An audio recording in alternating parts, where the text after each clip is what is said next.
পঞ্চদশ সংশোধনী সংক্রান্ত মামলার আপিলের শুনানি চলছে।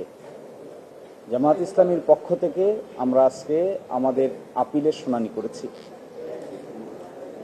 পঞ্চদশ সংশোধনীর মাধ্যমে আমাদের সংবিধানে একটা ম্যাসিভ বড় ধরনের পরিবর্তনের সূচনা করা হয়েছে।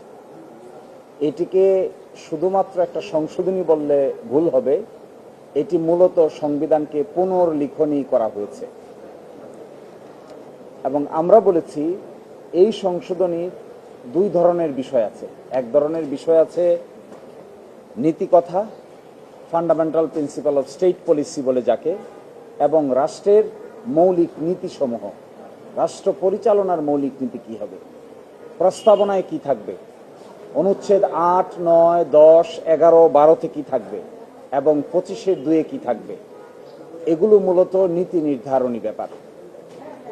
আমরা বলেছি নীতি নির্ধারণী ব্যাপার যেগুলো, সেগুলো মূলত সংসদের দায়িত্ব হলো একটা প্রপার বিতর্ক করে সাংবিধানিক বিলের মাধ্যমে কোনটা অ্যাকসেপ্ট করবে কোনটা অ্যাকসেপ্ট করবে না, এই দায় দায়িত্ব পার্লামেন্টের। আদালত সেখানে হস্তক্ষেপ করা উচিত নয়। আদালত যদি সেই অংশে হস্তক্ষেপ করেন তাহলে সংসদের যে দায়িত্ব আছে আইন প্রণয়নের ক্ষমতা, এটি খর্ব করা হয়। ইংরেজিতে এটিকে বলা হয় সেপারেশন অফ পাওয়ার থিওরি। আমরা এটাও বলেছি যে আদালত কখনো সুপার লেজিসলেটরের ভূমিকা পালন করা উচিত নয়। আদালত যদি কোনো নীতিকথা কিংবা কোনো রাজনৈতিক বিষয় সেটেল করতে যায় তাহলে আদালতকে একটা বড় বিতর্কের সম্মুখীন হতে হয়। আমরা এটাও বলেছি এই বিতর্কে জড়ানো আদালতের কাজ না। এই বিতর্কে কে জড়াবে? এই বিতর্কে জড়াবে সংসদ, সরকার পক্ষ, বিরোধী দল, তারা বিতর্ক করে কোনটা সঠিক কোনটা বেঠিক এটা নির্ধারণ করবে। এই জন্য আমাদের সাবমিশন হলো fundamental principle of state policy বা নীতিকথা বা মৌলিক বা প্রস্তাবনায় যে সমস্ত পরিবর্তনের সূচনা করা হয়েছিল এগুলো যেন আদালত সিদ্ধান্ত না নিয়ে সংসদের উপর ছেড়ে দেওয়া হয়।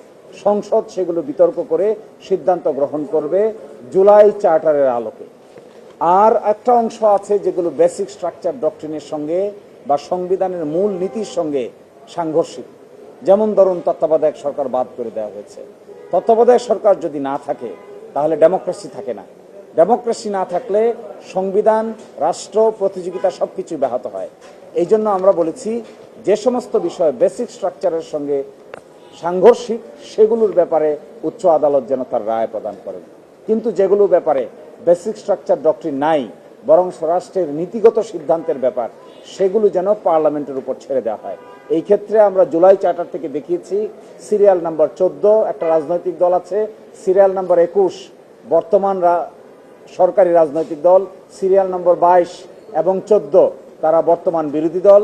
তারা যে সমস্ত বিষয়ে একমত পোষণ করেছেন জুলাই চার্টারে সেগুলো এক এক করে উল্লেখ করা আছে। সুতরাং এখন তাদের সামনে প্রশ্ন দাঁড়াবে নীতি কথাগুলো পার্লামেন্টে তাদের অতীত সিদ্ধান্তের আলোকে তারা কিভাবে গ্রহণ করবে। এটি নির্ভর করবে সংসদের পরিপূর্ণভাবে সংসদের কার্যক্রমের উপরে। এবং সংসদের কার্যক্রম ব্যাহত হয় এই ধরনের কোনো ফাইন্ডিংস কিংবা এই ধরনের কোনো সিদ্ধান্ত আদালতের নেওয়া ঠিক হবে না। যদি আদালত এই ধরনের কোনো সিদ্ধান্ত নেন যেখানে সংসদের কার্যক্রম ব্যাহত হয় তাহলে এটাকে বলবে এনক্রোচমেন্ট অফ জুডিশিয়াল রিভিউ, অর্থাৎ বিচার বিভাগ আইনের বাইরে গিয়ে তার দায়িত্ব পালন করতে গেলে গণতন্ত্রে কিংবা রাষ্ট্রীয় সিস্টেমে 3 অর্গানের যে ব্যালেন্স, এই ব্যালেন্স বজায় রাখা সম্ভব হবে না। সেই জন্য ওই অংশটুকু পার্লামেন্টের উপর ছেড়ে দেওয়া উচিত, আর বাকি অংশটুকু যেটা বেসিক স্ট্রাকচার ডক্ট্রিনের সঙ্গে সাংঘর্ষিক সেই অংশটুকুই শুধু আদালত সিদ্ধান্ত নেওয়া উচিত। এই মর্মে আমরা আমাদের বক্তব্য উপস্থাপন করেছি।